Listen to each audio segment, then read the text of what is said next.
बिस्मिल्लाहिर्रहमानिर्रहीम। अब genetic lesion in cancer ये पढ़ते हैं। इसमें असल में दो मेन टॉपिक्स इसी है। एक है ड्राइवर इन पैसेंजर जीन, फिर इसके अंदर छोटे छोटे टॉपिक्स है, पॉइंट म्यूटेशन, जीन रीअरेंजमेंट वगैरह इस तरह यहाँ पर है। जेनेटिक लीजन है, इसमें एक ये वाला हो गया, इसी है ड्राइवर इन पैसेंजर जीन। इसके अंदर बहुत सारे टॉपिक है। दूसरी नंबर पर इसमें जो आते हैं ना, एपिजेनेटिक म्यूटेशन इन कैंसर, और इसके अंदर भी क्या है, सब टॉपिक्स यहाँ पर भी होते हैं, तो ये पढ़ते हैं। जेनेटिक लीजन का मतलब क्या होता है?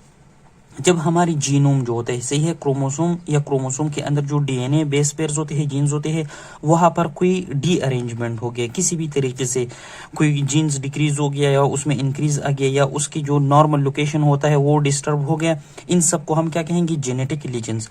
और ऐसे लीजन्स जो फिर कैंसर डेवलप करते हैं, इसको फिर हम कहेंगे जेनेटिक लीजन इन कैंसर।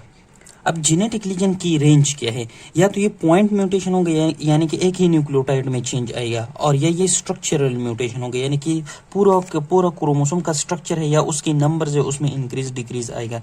इसकी मिसाल फिर ये है, जिस तरह क्रोनिक माइलाइड ल्यूकीमिया होते हैं, उसमें क्या होते हैं, दो तरह के क्रोमोसोम होते हैं। क्रोमोसोम नंबर 9 उसमें पर एक जीन होता है जिसको बोलते हैं ABL जीन, और क्रोमोसोम नंबर 22 पर एक जीन होता है जिसको बोलते हैं BCR जीन। सही है। अब क्या हो जाता है कि यहाँ से ये ABL जीन चला जाता है और यहाँ BCR जीन के साथ लग जाता है, और ये एक फ्यूजन जीन बनाते हैं। फिर ये जो प्रोटीन्स कोड करते हैं वो डिफरेंट फैक्टर्स वगैरह बनाते हैं जो कि लीड करते हैं कैंसर को। कौन से कैंसर को? क्रोनिक माइलाइड ल्यूकीमिया को। इस तरह लिम्फोमा में भी होता है और नॉन हेमाटोपोइटिक ट्यूमर्स में भी होता है, यानी कि ब्लड के अलावा जो होते हैं वहां पर भी होता है। और ल्यूकीमिया और लिम्फोमा जाहिर बात है ये ब्लड की ही है, तो यानी कि हेमाटोपोइटिक ट्यूमर्स और नॉन हेमाटोपोइटिक ट्यूमर्स दोनों में इस तरह जेनेटिक लीजन्स पाए गए हैं। अब आ जाते हैं अपने टॉपिक पर, ड्राइवर इन पैसेंजर म्यूटेशंस। ये दोनों जो होते हैं बुक में बहुत इंटरमिक्स लिखी गई है, लेकिन मैं आप लोगों को सिंपली बताता हूँ। वही म्यूटेशन जो डायरेक्टली जाकर हमारी ही जीनोम में ऐसे जीन्स को म्यूटेट करे कि वो कैंसर डायरेक्टली बना दे, सही है, उसको हम क्या कहेंगे? ड्राइवर। और पैसेंजर जो होता है वो क्या करे, ये ऐसे म्यूटेशन होते हैं जो लाइफ टाइम में हम एक्वायर्ड करें, लेकिन ये न्यूट्रल होती है, साइलेंट होती है। लेकिन ये एक ऐसी जीन्स को, सेकंड नंबर पर एक ऐसी जीन्स को एक्टिवेट करे कि वो जाकर कैंसर डेवलप करे, इस तरह को हम फिर क्या बोलेंगे? पैसेंजर बोलेंगे। अब ये जो म्यूटेशन होते हैं ये क्या करते हैं? हमारे जीन्स के फंक्शन को चेंज करते हैं, जाहिर बात है उसकी स्ट्रक्चर वगैरह में चेंज लाते हैं। किस तरह? यानी कि प्रोटो ऑन्कोजीन है से है इसको, या ट्यूमर सप्रेसर जीन है इसको। प्रोटो ऑन्कोजीन में ये क्या लाएगा? ऑन्कोजीन में कन्वर्ट करेगा, मतलब ये कि ओवर एक्सप्रेस करेगा। और ट्यूमर सप्रेसर जीन जो होते हैं वो उसको क्या करेगा? फर्दर सप्रेस करेगा, मतलब ये कि इसका फंक्शन डिक्रीज करेगा। और ये दोनों किस चीज को लीड करता है? सेल की फास्ट ग्रोथ को और डिवीजन को, सही है। और ये क्या है? कैंसर की प्रोग्रेशन है, इन डेवलपमेंट है, इसमें इन्वॉल्व होते हैं। फिर अब आ जाते हैं पैसेंजर में। ड्यूरिंग लाइफ टाइम हमने किसी ऐसा म्यूटेशन एक्वायर्ड किया जो डायरेक्टली कैंसर की ग्रोथ को काज नहीं करता, मतलब ये डायरेक्टली जाकर सेल की डिवीजन और ग्रोथ को नहीं बढ़ाता, लेकिन ये किसी और जीन को म्यूटेट करते हैं। जिस तरह क्या होता है, APC जीन जो होते हैं, जब इसमें म्यूटेशन आ जाते हैं ये डिक्रीज करता है ट्यूमर सप्रेसर जीन के फंक्शन को, और ये लीड करता है किस चीज को? और growth and division of the cells को। और ये भी फिर से ये क्या है? ये एक किस्म के कैंसर है। अब फिर आगे क्या कहते हैं कि कुछ कार्सिनोजन जो होते हैं वो डायरेक्टली आकर हमारी जीनोमिक डैमेज कर देते हैं, जिसकी वजह से क्या हो जाए? कैंसर बन जाता है। जिस तरह अल्ट्रावायलेट रेज जो होती है सनलाइट में, वो क्या करते हैं? हमारी मेलानोमा काज करते हैं, जो कि एक स्किन कैंसर में आता है। अब आगे क्या कहते हैं कि एक किस्म की जीनेटिक वेरिएंट आता है। किस तरह आता है कि हमारे जो जीनोम होते हैं उसमें क्या होता है? एक कैंसरस जीन होते हैं, लेकिन उसमें पैसेंजर म्यूटेशन होता है, ये साइलेंट होता है, ऐसे ही। और फिर इस बंदी को हम क्या दे देते हैं? ड्रग थेरापी दे देते हैं। और ये ड्रग थेरापी इस पैसेंजर म्यूटेशन को कन्वर्ट करते हैं ड्राइवर म्यूटेशन में, मतलब ये कि एक जीनेटिक वेरिएंट था जो कि उस टाइम ये क्या था? रिसेसिव था। फिर ये न्यूट्रल था इस टाइम में, लेकिन इसमें म्यूटेशन हो गया, इसकी दूसरे पैर में भी म्यूटेशन आ गया, अब ये ड्राइवर म्यूटेशन में कन्वर्ट हो गया, और ये जाकर डायरेक्टली अब क्या काज करेगा? कैंसर काज करेगा, सही है। तो इसमें क्या थेरापी की इफेक्ट आ गई, ये एक एनवायरमेंटल स्टिमुलस इसमें इन्वॉल्व हो गया। तो ये एग्जांपल है किस चीज की? पैसेंजर म्यूटेशन की। अब दूसरे नंबर पर आ जाता है, या पहले नंबर पर हम कह सकते हैं क्या? Point mutation. Point mutation simply हमको पता है एक न्यूक्लियोटाइड में जब चेंज आते हैं, ये एक ही जीन में जब चेंजेस आते हैं, इसकी वजह से तो जीन्स या एक्टिवेट हो जाते हैं या इनएक्टिवेट हो जाते हैं। किस तरह ये पढ़ते हैं? पहले हम पढ़ते हैं जो प्रोटो ऑन्कोजीन्स होते हैं, ये जो मतलब सेल डिवीजन को इंक्रीज करते हैं। क्रोमोसोम नंबर 22 पर इसके लोकेशन होता है। ये क्या करता है, ये जब इसमें म्यूटेशन आ जाते हैं ये कन्वर्ट हो जाते हैं ऑन्कोजीन में। ये ऑन्कोजीन फिर क्या करते हैं, सेल के डिवीजन और ग्रोथ को फास्ट रखता है, जो कि कैंसर की क्या है कैरेक्टरिस्टिक्स ऐसी है। अब हमारे जो प्रोटो ऑन्कोजीन है ये तो एक पूरा सेट है। इसमें जो जीन नंबर 3 होता है जिसको बोलते हैं रास जीन, सही है। ये नॉर्मली क्या करता है, कंट्रोल करता है सेल की डिवीजन को। और किस तरह कंट्रोल करता है, ये जाकर जीन नंबर 4 जो होता है उसको एक्टिवेट करता है। और जीन नंबर 4 एक ऐसा मैकेनिज्म इख्तियार करता है जिसकी वजह से कुछ इनएक्टिवेशन करता है ताकि ग्रोथ हमसे बहुत ज्यादा फास्ट ना जाए। तो जब रास जीन में म्यूटेशन आ जाती है, सही है, नॉर्मली ये रास जीन क्या करता था, रास प्रोटीन बनाता है, जो कि ये रास प्रोटीन क्या करता है, कंट्रोल करता है ग्रोथ को। अब इसमें म्यूटेशन आ जाएंगे। म्यूटेशन की वजह से इसकी जो प्रोटीन्स बनेंगे वो भी म्यूटेटेड प्रोटीन्स होंगे, और ये जाकर फिर क्या वो अच्छी तरह कंट्रोल नहीं कर सकेंगे, इनएक्टिव होंगे, तो ये कैंसर काज करेंगे, सही है। फिर आ जाती है ट्यूमर सप्रेसर जीन में। ट्यूमर सप्रेसर जीन में एक सेट की जो सेट है इसमें एक होता है जिसको बोलते हैं TP53, सही है। ये जो फैमिली होती है ये क्या करता है, ये सेंस करता है जीन्स में अगर कोई डैमेज हो और फिर जाकर उसके रिपेयर के लिए सिग्नल्स देती है। अगर इसमें यहाँ पर म्यूटेशन हो गया तो फिर ये सेंस नहीं कर पाएगा कि जीनोम में कहाँ पर डैमेज आ गया है और कहाँ पर रिपेयर करना है। और इसी तरह एक हमारे पास अनरिपेयर्ड जीन जो होता है आगे ट्रांसफर होगा, जो कि कैंसर का बाइस बनेगा। और हमें पता है कि इस जो P53 जीन था इसको गार्डियन जीन भी बोलता था, सही। अब आ जाते हैं 3rd नंबर पर जीन्स रीअरेंजमेंट। अब जीन्स रीअरेंजमेंट में दो तरह की बातें हैं। ये ऐसी वाली बात है कि जीन्स की ट्रांसलोकेशन मतलब एक क्रोमोसोम के से जाते हैं दूसरे क्रोमोसोम पर, या क्रोमोसोमल इन्वर्जन, वो एक ही क्रोमोसोम पर रिवर्स हो जाते हैं, सही है।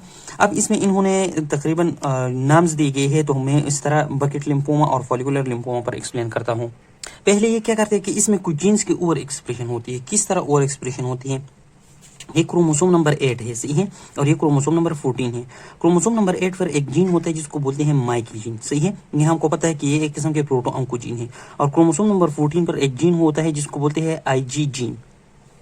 जब ये माइक जीन ट्रांसलोकेट हो जाते हैं यहाँ पर और ये आ जाता है इसके साथ लग जाता है। इसी तरह ये जो आई जीन होता है नॉर्मली ये एक एक्टिव जीन होता है, बहुत तेज जीन होता है। मतलब ये है कि हम एक कहेंगे कि सरगर्म जीन होता है, सही है। तो जब ये माइक जीन यहाँ पर आ जाता है तो ये भी इसकी कैरेक्टरिस्टिक्स ले लेती है, क्योंकि इसका इस पर क्या होता है, एक किस्म के इन्फ्लुएंस हो जाते हैं। तो ये माइक जीन भी बहुत ज्यादा ओवर एक्टिव हो जाते हैं। और इस तरह ये जाहिर बात है प्रोटो ऑन्कोजीन है, तो ये भी क्या करेगा, ऑन्कोजीन में कन्वर्ट होगा और इसी तरह डिफरेंट सेल ग्रोथ्स को इंक्रीज करेगा, सही है। तो ये जो जीन था इसको या IG जीन जो बहुत ज्यादा एक्टिव था और इसने अपना इफेक्ट जो डाला माइक जीन पर, तो इसलिए इस IG जीन को फिर बोलते हैं प्रोमोटर जीन या एनहांसर जीन, सही है, क्योंकि इसने इसका इफेक्ट भी क्या किया, एनहांस किया, प्रोमोट किया। तो बकेट लिम्फोमा में क्या हो गया, क्रोमोसोम नंबर 8 से 14 में ट्रांसलोकेशन हो गया। माइक जीन का किस जीन के पास गया, IG जीन के पास, ये है। इसी तरह अगर कोई और जीन भी आएगा वो भी एनहांस हो गया, क्योंकि ये क्या है, ये एनहांसर है, IG जीन है। और ये B सेल लिम्फोमा है। इसी तरह माइक जीन्स क्या करेगा, ग्रोथ फैक्टर्स देगा by signal by expression of the pro growth genes, सही है। मतलब ये है कि यहाँ पर डिफरेंट ये प्रो ग्रोथ जीन्स होंगे जो कि सिग्नल्स देंगे ग्रोथ फैक्टर्स को, और वो जाकर डिफरेंट ग्रोथ सेल डिवीजन और ग्रोथ काज करेगा। अब B सेल लिम्फोमा में दूसरा नंबर पर जो है जिसको कहते हैं फॉलिकुलर लिम्फोमा। फॉलिकुलर लिम्फोमा में क्या होता है कि क्रोमोसोम नंबर 18 पर एक जीन होता है जिसको बोलते हैं BCL2 जीन। ये नॉर्मली एपोप्टोटिक इनहिबिटर है। मतलब ये कि एंटी एपोप्टोटिक जीन में होता है। ये एपोप्टोसिस को क्या करता है, इनहिबिट करता है, सही है। अब क्या होता है, जब इसका ट्रांसलोकेशन हो जाते हैं उसी IG जीन के पास आ जाता है, और IG जीन क्या था, ये एनहांसर था। तो अब जाहिर बात है ये भी इसका कैरेक्टरिस्टिक्स एनहांस करेगा। तो ये क्या करता है, एपोप्टोसिस को रोकता था। अब एक सेल है उसमें म्यूटेशन होगा लेकिन उसका एपोप्टोसिस नहीं होगा, वो सर्वाइव करेगा, क्योंकि इसमें जो BCL2 जीन्स है वो बहुत ज्यादा एक्टिव हो गया है। तो जब एक कैंसरस जीन ज्यादा सर्वाइवल करेगा तो वो ज्यादा डैमेज करेगा और जल्दी से फिर वो क्या करेगा, कैंसर को और डेवलप करेगा, सही हो गया। यहाँ पर एक निमोनिक के नाम फॉलिकुलर F4 आता है, सही है। और अगर हम 18 से 14 माइनस करें तो इससे भी 4 आते हैं। तो इस तरह आप इस निमोनिक से याद भी रख सकते हैं कि फॉलिकुलर लिम्फोमा 18 to 14 था। और जब आपको ये याद आ जाए तो सिंपली 18 से 18 माइनस करे, हटा दे, और 8 to 14 ये आपको याद रहेगा, सही है। अब आ जाते हैं जीन फ्यूजन्स पर। जीन फ्यूजन में क्या कहते हैं ना कि जब दो जीन्स एक दूसरे के साथ मिल जाते हैं तो वो फिर वो फ्यूज्ड हो जाते हैं, उसको फ्यूजन जीन्स कहेंगे। और जब ये प्रोटीन सिंथेसिस करेंगे, सही है, उस प्रोटीन्स को हम फिर क्या बोलेंगे, काइमेरिक प्रोटीन, यानी कि एक मिक्सचर प्रोटीन्स। और ये प्रोटीन्स फिर जो फंक्शन करेंगे वो नॉर्मल प्रोटीन की तरह नहीं होगा, वो एबनॉर्मल होगा। या इसको नॉवल काइमेरिक प्रोटीन भी बोलते हैं, क्योंकि आगे जीन के साथ भी नॉवल का नाम आएगा तो आप लोग कंफ्यूज ना हो फिर। इसकी एग्जांपल में क्या है, Philadelphia chromosome in chronic myeloid leukaemia. यहाँ पर क्या किस तरह होता है, ये क्रोमोसोम नंबर 9 पर ABL जीन होता है। सही है, ये जो जीन हो, ये जो आखिरी पोर्शन में होता है, ये पार्ट जो होता है इससे सेपरेट हो जाता है इस तरह। सही है, और क्रोमोसोम नंबर 22 पर BCR जीन होता है। BCR जीन से नीचे जो पार्ट होता है इस क्रोमोसोम को, वो इस सेपरेट हो जाता है इस तरह। सही है, और इसकी रेसिप्रोकल ट्रांसलोकेशन होता है किस तरह, ये पार्ट आ जाते हैं यहाँ पर इंसर्ट हो जाते हैं और ये चला जाता है इस पर इंसर्ट हो जाता है। अब जो क्रोमोसोम नंबर 9 होगा ये और लेंथी हो जाएगा, आप लोग देखिए। सही है, और ये जो ABL जीन के साथ ये चला गया था ये यहाँ पर रह जाएगा और BCR जीन के साथ ये फ्यूज्ड हो जाएगा। इसी तरह अब क्रोमोसोम नंबर 22 जो होगा वो नॉर्मल जो क्रोमोसोम नंबर 22 उससे स्मॉलर होगा, हाइब्रिड जो होगा वो स्मॉलर होगा। क्यों? क्योंकि यहाँ से लॉन्ग पोर्शन गया है और स्मॉल पोर्शन लग गया है। ये इसलिए क्योंकि जो डिफरेंट कैरियोटिपिकल टेक्निक से हम इसको फिर फाइंड करते हैं, प्रोब्स के जरिए वहां से लेंथ मालूम करते हैं। अब ये जो फ्यूजन जीन काइमेरिक प्रोटीन या नॉवल काइमेरिक प्रोटीन्स बनेंगे वो डिफरेंट होगा। इस हाइब्रिड से जो प्रोटीन्स बनेंगे वो नॉवल टायरोसिन काइनेज प्रोटीन्स बनेंगे, और इस काइनेज की एक्टिविटी जो होगी वो बहुत ज्यादा हाई होगी, एनहांस होगी, और ये बहुत ज्यादा ग्रोथ सिग्नल्स देगा, ग्रोथ फैक्टर्स देगा, डिफरेंट पाथवेज को एक्टिवेट करेगा सेल्स की ग्रोथ और डिवीजन के लिए, और इस तरह कैंसर बढ़ेगा। फिर इससे आगे एक पैराग्राफ है, उसमें एक बात एक्सप्लेन करते हैं कि लिम्फोसाइट्स जो होते हैं, यहाँ पर अगेन लिम्फोमा पर बात आ गई कि जो लिम्फाइड ट्यूमर्स होते हैं उसमें रिकरेंट रीअरेंजमेंट होते हैं। किस तरह? लिम्फोसाइट्स जो होते हैं वो डिफरेंट एंजाइम्स बनाती है, और ये एंजाइम्स जाकर क्या कर देते हैं, DNA ब्रेक करते हैं रिकम्बिनेशन के लिए। कौन सी जीन्स की? IG जीन्स हो गया, T सेल रिसेप्टर जीन हो गया। अब ये जो रिकम्बिनेशन बन गई इसमें इसका फिर अगेन क्या होगा, जो ब्रेक्स हो गई इस DNA में इसका रिपेयर होगा। लेकिन ये जो रिपेयर होता है जब ये मिस्टेक से बड़ा होते हैं, मतलब ये कि इसमें बहुत इजीली मिस्टेक्स होती हैं। अब इस एरर्स की वजह से, मिस्टेक्स की वजह से यहाँ पर क्या हो जाता है, रिकरेंट जीन्स रीअरेंजमेंट हो जाती है। उसके जीन्स का जो रीअरेंजमेंट होता है, अब यहाँ पर इसमें मिस्टेक्स आ सकता है। अगर इसमें मिस्टेक आ गया, सही है, आ गया, तो ये क्या करेगा, प्रोटो ऑन्कोजीन कन्वर्ट कर सकता है ऑन्कोजीन्स में, और ये कहते हैं लिम्फॉइड ट्यूमर्स बना सकती हैं।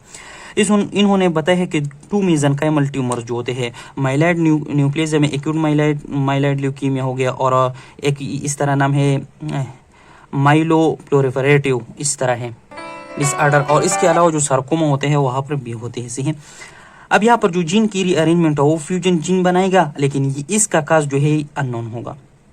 इसका तो हमें पता चल गया कि यहाँ पर क्या हो गया, रिपेयर वगैरह हो गया, लेकिन यहाँ पर जो था 2 मेसेनकाइमल ट्यूमर्स में, माइलॉइड न्यूक्लियस और सार्कोमा में, इसकी रीअरेंजमेंट ने फ्यूजन जीन बनाया, लेकिन इसका काज क्या है, अननोन है।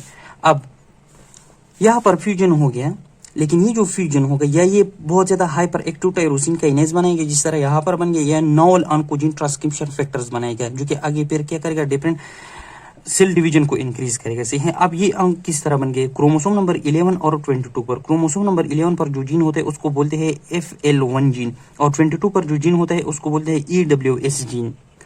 अब ये FL1 जीन अपने जीन के साथ ही ये पोर्शन रिमूव होता है इससे, और EWS जीन से एक जीन से नीचे वाले जो पोर्शन होते हैं वो रिमूव हो जाते हैं, और ये जाकर इसके साथ लग जाते हैं, और ये एक फ्यूजन जीन बना लेता है। सही है, जिसमें FL1 और EWS दोनों की क्वालिटीज होती हैं। अब ये जो फ्यूजन जीन आगे प्रोटीन्स बनाएगा, उसमें डिफरेंट काइमेरिक ऑन्को प्रोटीन्स होंगे। सही है, और वो इस तरह सेल डिवीजन और ग्रोथ को फास्ट रखेगा, जो कि नॉर्मल रखना चाहिए था उससे ज्यादा रखेगा।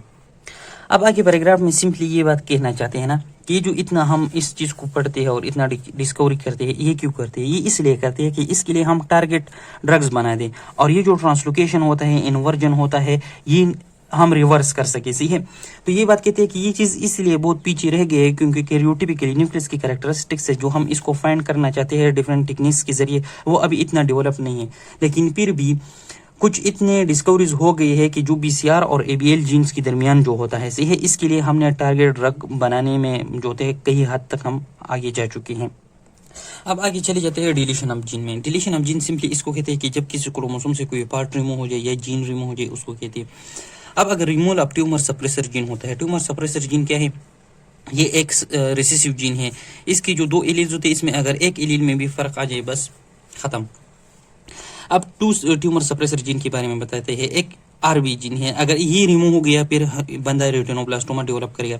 अगर TP53 जीन जो होता है ये रिमूव हो गया, डिलीट हो गया, ये मल्टीपल माइलोमा काज करेगा। इसके बाद आ जाते हैं जीन एम्प्लीफिकेशन पर। जीन एम्प्लीफिकेशन का सिंपली मतलब ये है कि इसमें जो जो जीन्स होते हैं उसकी कॉपीज में इंक्रीज आ जाती है। एक ही क्रोमोसोम पर अगर 2 कॉपीज होने चाहिए थे, अब उसकी 10-20 होंगे, तो जाहिर बात है इसकी वजह से क्या होगा, उसकी एक्टिविटी इंक्रीज होगी। तो जो प्रोटो ऑन्कोजीन्स है वो ये कन्वर्ट करेगा ऑन्कोजीन में, जो कि फर्दर के वहां पर ये क्या करेगा, कैंसर काज करेगा। इसको फिर हम फाइंड करने के लिए डिफरेंट प्रोब्स बना देते हैं और वो उसकी न्यूक्लियस में छोड़ देते हैं। वो जिस जगह से मैच करते हैं हम फाइंड करते हैं कि हाँ ये जो जीन्स है इसकी कॉपीज नॉर्मल है या नॉर्मल से ज्यादा है। इसमें जो माइक्रोस्कोपिक चेंजेस आते हैं वो 2 तरह के आते हैं, एक को डबल मिनट बोलते हैं, दूसरे को बोलते हैं homogeneously staining region. Double minute में क्या होता है कि एक जीन की कॉपीज बहुत ज्यादा इंक्रीज हो जाती है, लेकिन ये जो कॉपीज हो जाते हैं ये एक्स्ट्रा क्रोमोसोमल जीन्स में आ जाते हैं। मतलब ये एक माइक जीन है, इसमें जब डबल मिनट का म्यूटेशन आ जाए फिर इसकी कॉपीज बन जाती है, लेकिन ये क्रोमोसोम से बाहर आ जाती है, एक्स्ट्रा क्रोमोसोमल हो जाती है। ये न्यूक्लियस में भी हो सकती है और साइटोप्लाज्म में भी हो सकते हैं। और होमोजीनियसली स्टेनिंग रीजन में क्या हो जाता है कि ये एबनॉर्मल लोकेशन इख्तियार करते हैं। मतलब ये है कि ये एक जीन है, इसका लोकेशन ये होना चाहिए, इसकी जो आगे कॉपीज होंगे वो यहाँ पर बनेंगे, इसी तरह किसी और रीजन में। तो ये फिर क्या करते हैं, एबनॉर्मल लोकेशन पर ये डिफरेंट की तरह एक्ट करते हैं। हमें आगे पहले भी पता चल गया किसी जगह पर ये हाइपर एक्टिव होते हैं, किसी जगह पर ये हाइपो एक्टिव होते हैं। तो ये होमोजीनियसली स्टेनिंग रीजन होते हैं। अब होमोजीनियसली स्टेनिंग रीजन को क्या कहते हैं कि नॉर्मली हमारे जो क्रोमोसोम होते हैं इसमें डिफरेंट बैंड्स होते हैं। यहाँ पर आप लोग अगर देखें तो डार्क लाइट इस तरह से है। जो होमोजीनियसली स्टेनिंग रीजन होते हैं वो इस तरह एक ही शक्ल का होते हैं, क्योंकि यहाँ पर बहुत सारे एक ही जीन्स होते हैं, उसकी मल्टीपल कॉपीज होती है। तो जब हम डिफरेंट टेक्निक से इसको देखते हैं और इसमें इस तरह होमोजीनियस कलर्ड रीजन हो और बैंड्स ना हो, इसको फिर हम क्या कहेंगे कि इसमें HSR हो गया है, homogeneously staining region gene amplification हो गया है। और ये जो टेक्निक्स होता है जिसके जरिए हम ये जो बेंडिंग फाइंड करते हैं इसको बोलते हैं जी बेंडिंग टेक्निक्स, इस तरह या जी बेंडिंग कैरियोटाइप से ही ये न्यूक्लियस ही में होते हैं। अब एग्जांपल्स पर आ जाते हैं। इनमैक जीन जो होते हैं न्यूरोब्लास्टोमा जो काज करता है, इसमें 20-30% ऑफ न्यूरोब्लास्टोमा में हमने देखा कि इसमें क्या होता है, जीन एम्प्लीफिकेशन हुआ था लेकिन डबल मिनट्स का हुआ था। अब HER2 जीन्स जो होते हैं breast cancer, 20% of the breast cancer में हमने देखा ये एंटीबॉडी से हम ट्रीट करते हैं। इसको हम क्या करते हैं, एंटीबॉडी थेरेपी देते हैं, एंटीबॉडी से ट्रीट करते हैं। इसके अलावा जो इनमैक जीन होते हैं इसमें जो होते हैं होमोजीनियस स्टेनिंग जीन एम्प्लीफिकेशन भी होते हैं, क्योंकि यहाँ पर बुक में डायग्राम में दिए गए ऐसे ही हैं। अब आ जाते हैं इन्यूप्लाइडी पर। हमारे सेल में जो half of number of chromosome होते हैं जिसको हेप्लाइड कहते हैं वो 23 है ह्यूमंस में। और जो सोमेटिक सेल होते हैं इसमें डबल होते हैं, 2 मल्टीप्लाई एन से ही 46 होती है। इन्यूप्लाइडी तब होता है जब ये जो 23 होते हैं ये 46 की बजाय किसी और नंबर्स में चले जाए, मतलब ये कि ये हेप्लाइड के मल्टीपल ना हो, सही है। और ये कहाँ पर होता है ये मैं आपको बताता हूँ। जब हमारा सेल मेटाफेज से एनाफेज में जाता है तो यहाँ पर क्रोमोसोम की सिग्रीगेशन होती है। तो इस सिग्रीगेशन के दौरान यहाँ पर एक चिक पॉइंट होते हैं जिसको बोलते हैं माइटोटिक चिक पॉइंट, और ये यहाँ पर चेक करते हैं कि अगर किसी क्रोमोसोम की सिग्रीगेशन में गलती हो, सेपरेशन में गलती आती है तो ये इसको स्टॉप करते हैं। हमारा सेल है, ये न्यूक्लियस है, ये उसमें स्पिंडल है, इस स्पिंडल से क्या होते हैं, डिफरेंट स्पिंडल फाइबर्स एराइज होते हैं, ये हमने पढ़ा था। और इस पर क्या अटैच होते हैं, डिफरेंट क्रोमोसोम्स अटैच होते हैं इस तरह। अब जो मेटापेज से एनापेज में ट्रांजिशन होते हैं ये क्रोमोसोम इसी तरह एक दूसरे से सेपरेट होते हैं। अगर इसका सेपरेशन नॉर्मल है ठीक है, अगर सेपरेशन नॉर्मल नहीं है तो यहाँ पर माइटोटिक चेक पॉइंट होते हैं, वो इसको प्रिवेंट करते हैं ताकि क्रोमोसोमल सेग्रीगेशन जो होते हैं इसमें कोई एरर ना आ जाए।